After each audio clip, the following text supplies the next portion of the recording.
Abiso sa mga motorista sa ika-4 na sunod na linggo, may inaasahan muling oil price hike sa susunod na linggo.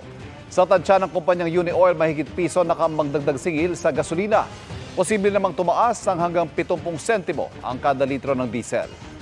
Sa tansya ng GMA Integrated News Research, posible maging 56 hanggang 84 pesos ang kada litro ng gasolina sa Metro Manila sa susunod na linggo at 52 hanggang 71 pesos naman ang kada litro ng diesel. Ayon sa Department of Energy Oil Industry Management Bureau, ilan sa dahilan ng taas presyo ay ang tensyon sa Middle East, bigla ang pagkabig sa inventaryo ng krudo ng Amerika at paghahanda sa fuel demand ng mga bansang magsisimula na ang summer o tag-init. Dahil sa nakambang oil price hike, ilan sa mga kapuso natin ang matyagang pumila ngayon para magpakarga sa mga gasolinahan gaya sa Fairview sa Quezon City. Sinasamantala nila ang presyo ngayon bago ang taas presyo. Mga kapuso, patuloy na tumutok sa mga balita, mag-subscribe sa GMA Integrated News sa YouTube. Sa mga kapuso abroad, samahan niyo kami sa GMA Pinoy TV at www.gmanews.tv.